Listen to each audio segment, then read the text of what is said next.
Olá, meus colegas professores, mais uma vez nós estamos aqui, mais uma aula. Gente, eu queria falar para vocês, estava vendo uma reportagem aí sobre educação e tal, algumas críticas, né? E é impressionante como o professor ele consegue estar no centro de todas essas discussões, né? Independentemente disso tudo, eu queria deixar uma mensagem para vocês de que realmente ser professor exige muita competência, né? Exige muita competência, ser um bom professor. Exige muita motivação, muita esperança em educação. Isso parece um discurso batido, né? Um clichê, mas não é, gente. Só quem realmente gosta da educação sabe o quanto é importante nós valorizarmos, nós lutarmos por isso e elevarmos a condição do professor como um profissional realmente importante na nossa sociedade.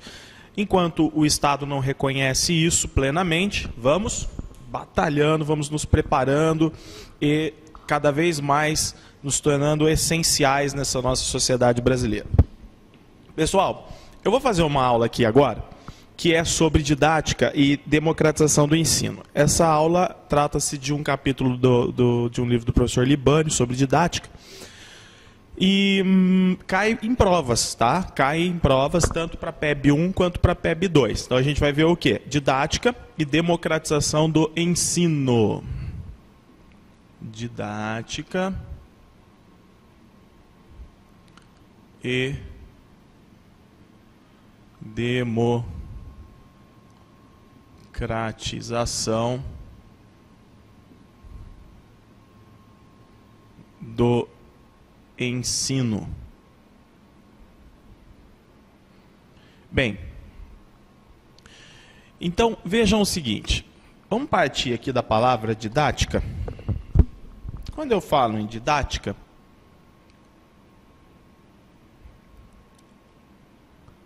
eu estou falando em uma disciplina. Em uma disciplina que é muito importante, para a efetivação do processo de ensino-aprendizagem, né? Assegura a atividade pedagógica na escola. Então é uma disciplina que assegura a atividade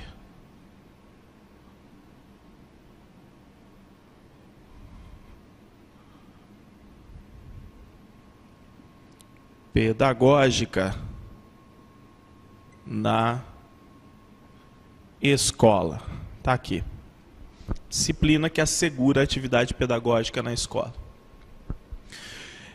E por que ela é importante? Porque se nós ensinarmos os alunos, se nós dermos condições de aprendizagem aos alunos, nós estamos contribuindo com a democratização do ensino.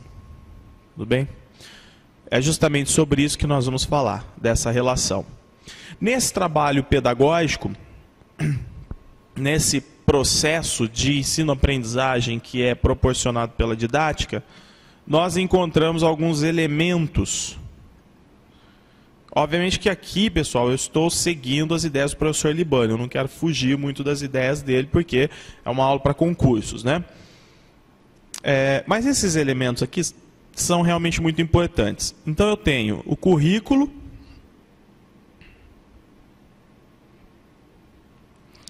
eu tenho o ensino, eu tenho a instrução. Instrução naquele sentido. O que é uma pessoa instruída? Não é? É uma pessoa que sabe utilizar os seus conhecimentos sistematizados. Tudo bem? Então, elementos. Currículo, ensino. Ô, José, não é instruída que é para pôr aqui, é instrução.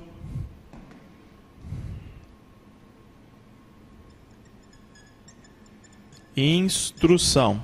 Pronto. Vamos lá. O que eu tenho que perceber aqui? O que é currículo? Basicamente, é o conteúdo que será assimilado, e que se transformará em instrução enquanto resultado. Então, o currículo expressa os conteúdos da instrução. Agora eu vou sair um pouquinho, só para nós complementarmos isso. O currículo traz conteúdos que deverão ser transformados em saberes. Tudo bem? Então ele traz conteúdos, a escola trabalha com esses conteúdos e eles são transformados em saberes. Mas aqui no meio do caminho, então eu vou até colocar aqui primeiro a questão da instrução, porque daí a relação que a gente pode fazer é melhor para se compreender. O que é instrução? Instrução é o resultado, olha lá, é o resultado da assimilação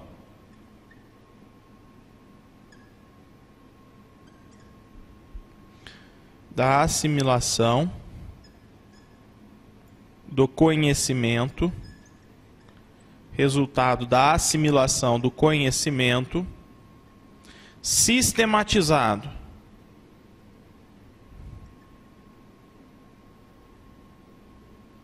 Tudo bem? Então, se a pessoa aprendeu matemática, o que ela tem que saber fazer com a matemática? Resolver um problema do dia a dia. As pessoas instruídas conseguem utilizar conhecimento para resolver esses problemas. Então, se ela está, por exemplo, diante de um cômodo e ela tem que medir aquele cômodo, opa, eu aprendi o que é matemática, eu vou medir a área de um determinado cômodo, por exemplo, né? Então, a instrução é isso. É o resultado da assimilação do conhecimento sistematizado. De onde que partiu esse conhecimento? Começou aqui no currículo. Agora, para que o conhecimento chegue ao aluno e seja absorvido pelo aluno, quem deve ajudar? Tem que haver um processo de ensino. O processo de ensino é onde eu tenho o processo de transmissão, tá? E a assimilação. Transmissão e assimilação. Na instrução é o resultado da assimilação. Então, transmissão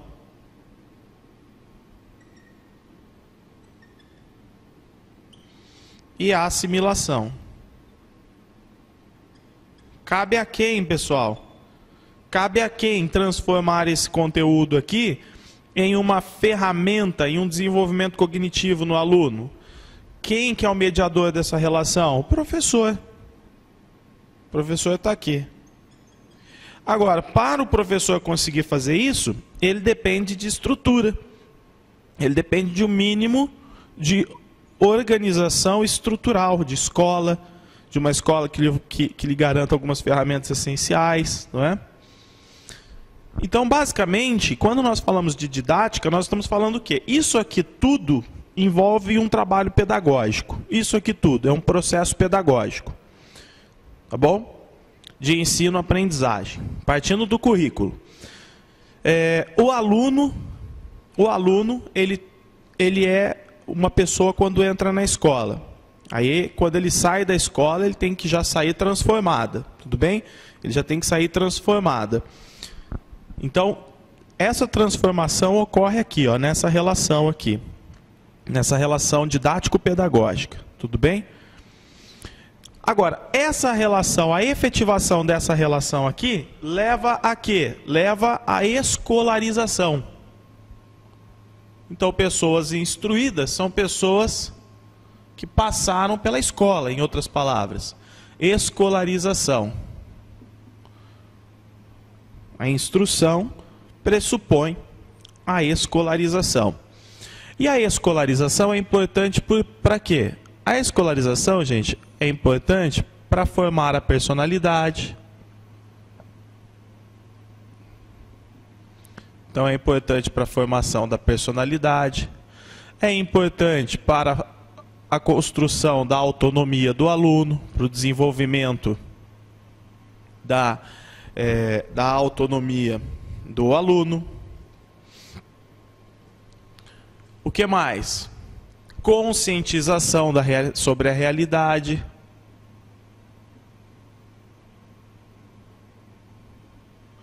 Conscientização.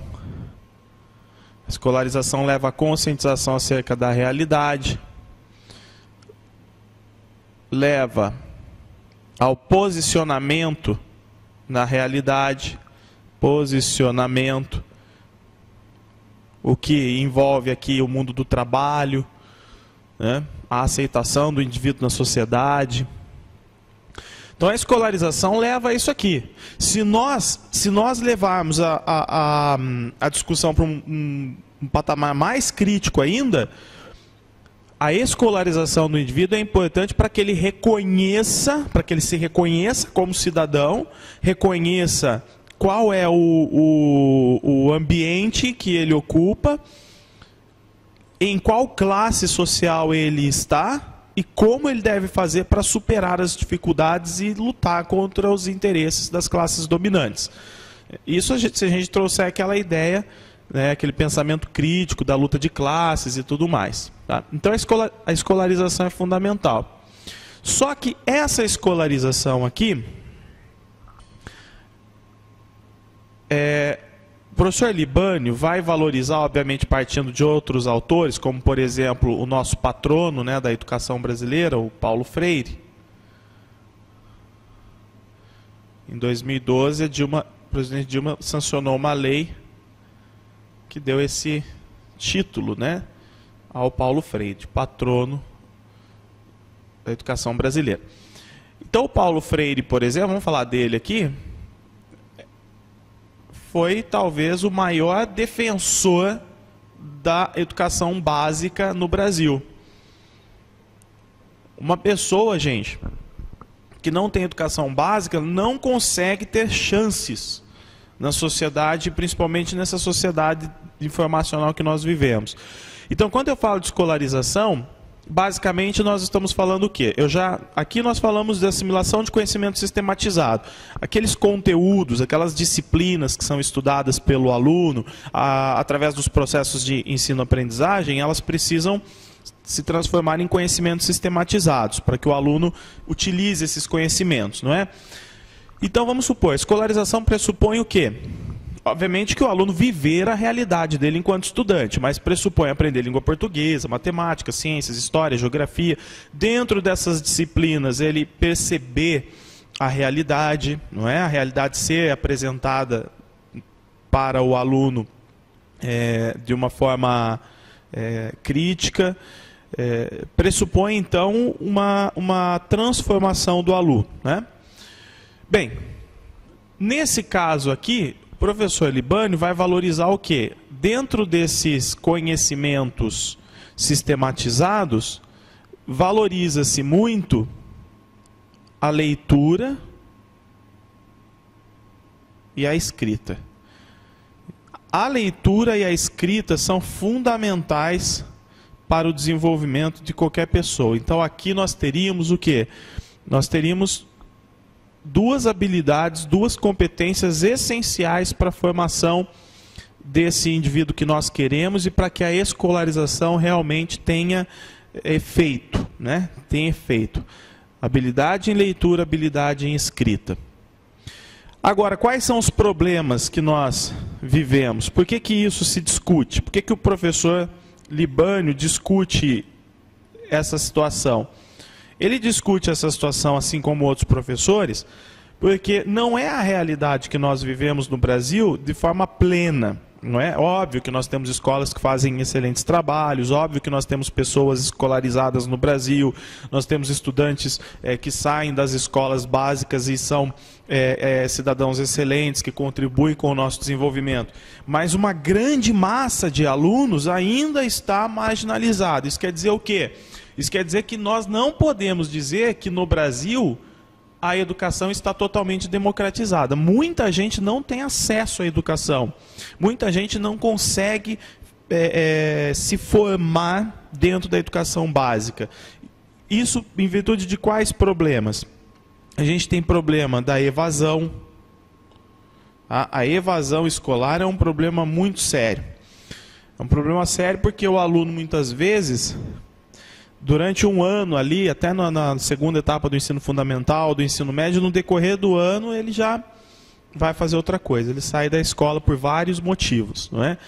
Por problemas financeiros, por problemas pessoais, por vícios, várias questões relacionadas ao seu meio, não é? Que nós temos aí como problemas. O que mais que a gente tem, além desse problema da evasão? Nós temos ainda o analfabetismo. Quantos e quantos jovens que já estão em idade de alfabetização e ainda não sabem ler e escrever direito. Mesmo que saibam ler e escrever, não basta, não é? No decorrer da escolarização ele tem que evoluir para superar o analfabetismo funcional, que é um problema muito sério na educação brasileira também. Então, o analfabetismo funcional seria o quê?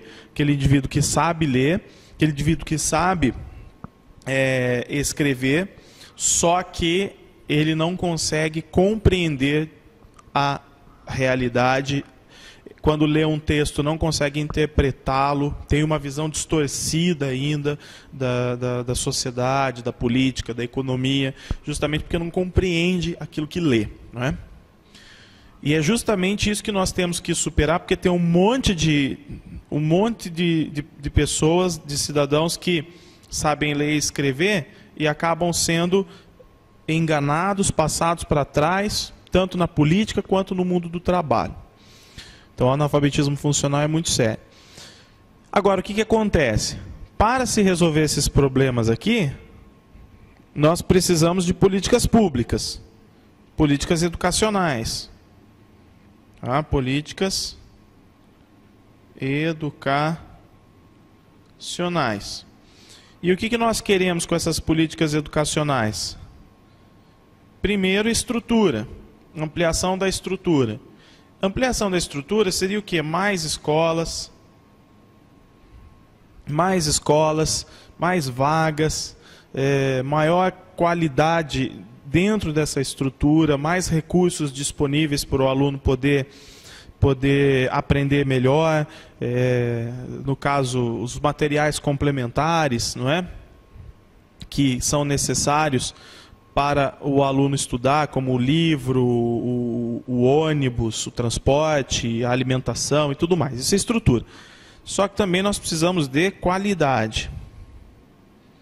E quando nós falamos em qualidade, aí nós falamos em contratação de mais professores, na formação continuada dos professores, e é justamente nesse momento que entra a importância do professor. Por quê? Porque a grande necessidade que nós temos é o seguinte: nós temos uma população passiva, esses problemas eles são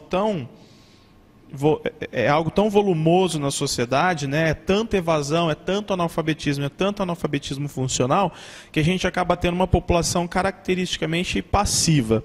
Mas eu quero transformar essa população, né? Colocar um T aqui de transformação, torná-la uma população crítica, uma população participativa, uma população que conhece a realidade, não é? E esse trabalho aqui, ele depende do quê? Ele depende da escolarização, que influencia em processos pedagógicos, no caso a importância da didática, e envolve também a democratização do ensino. Quem é qual o profissional que aparece aqui como fundamental para que esses objetivos sejam alcançados? Para que a gente consiga realmente preparar cidadãos ativos para a nossa sociedade? É o professor. Então, o professor Libânio, ele acaba, obviamente, enaltecendo aqui o professor, né? Porque devido à sua importância, E o professor tem um compromisso. O professor é aquele que tem um compromisso social, político e ético. Social no sentido do seu papel enquanto professor, né? De se esforçar para atender os seus alunos, obviamente que olhando sempre para a necessidade desses alunos. Político porque o professor vive a realidade social e dentro da realidade social existem conflitos e o professor deve também usar o seu conhecimento, suas habilidades, suas competências para interferir nessa realidade e ajudar a população a superar também suas dificuldades. Então o professor ele acaba sendo tendo um papel crítico muito importante diante dos problemas que nós vivemos. E o ético, que diz respeito, eu vou até escrever esse aqui que é importante, diz respeito às intenções, né? Então, o professor ser bem intencionado. Então, intenções e comprometimento. Se o professor está bem intencionado, ele não resolve ainda a educação sozinho, mas obviamente que ele contribui para a formação de muitos alunos. Então vejam, é necessário que o professor assuma a postura social, né, esse compromisso social, político e ético, mas que obviamente ele tenha respaldo do poder público, não é? Bem, nesse caso aqui, algumas características que o professor Libânio levanta. O professor ele é mediador, falamos isso. É ele que promove a relação, o contato do aluno com a realidade. Então eu tenho aluno, tenho realidade. Aqui, essa relação. No meio está o professor. Tá? Ele é mediador. O que mais que nós temos de acordo com o professor Libânio? Então, o professor, como mediador, ele vai buscar meios de efetivação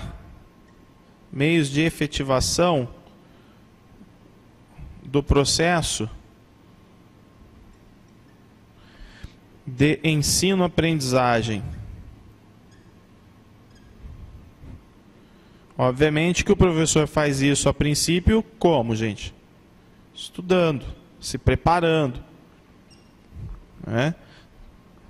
Aperfeiçoando também a sua visão da realidade, os seus conhecimentos, para que ele passe a realidade, a verdade, né, de forma correta aos seus alunos e não de forma distorcida ou equivocada. E aí nesse sistema aqui nós temos o quê? Planejamento. O professor é fundamental para o planejamento da atividade educacional, organização.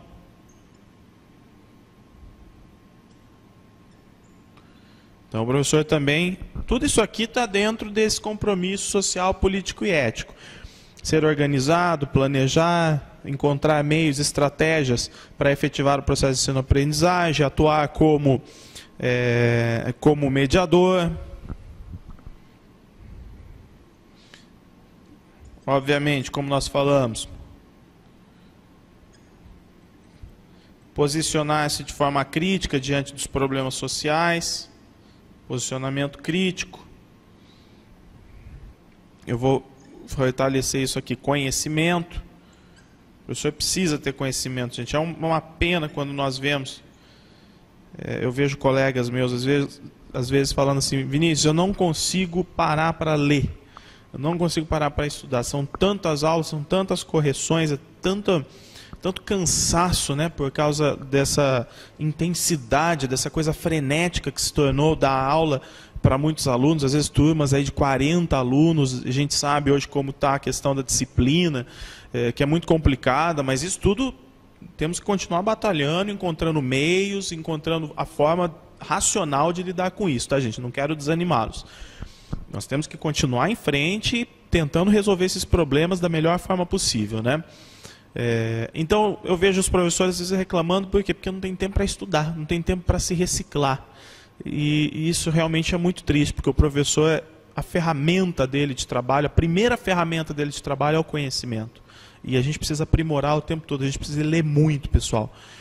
Nós precisamos ler livros realmente, pegar, grifar, ler criticamente, mentalmente debater aquilo, de repente escrever. Isso é necessário, o professor tem que fazer isso, né? Faz parte da nossa atividade e a gente precisa arrumar tempo para isso aí. Obviamente que alguns estados têm seus programas de formação continuada e que o professor, né, cada estado tem seu programa, ele consegue se distanciar um pouco da sala de aula para poder fazer isso. Mas nós não podemos ficar esperando chegar o momento na carreira em que eu me distancio para melhorar a minha condição cognitiva, meus conhecimentos. Não. Nós precisamos correr atrás de conhecimento de qualidade o tempo todo, né? É isso aí, gente. Eu acho que aqui nós temos uma visão ampla, tá, desse capítulo do livro em que o professor Libânio aborda a didática. Isso cai bastante em provas. O propósito do curso é esse, a proposta é dar a vocês anotações para que o estudo fique mais rápido e não precise perder tanto tempo. Aí vocês, conforme o tempo vai sobrando, vai lendo os conteúdos, aí complementando com leituras à parte. Tudo bem? Tivemos mais uma aula, gente. Espero você na próxima aí, tá bom? Tchau!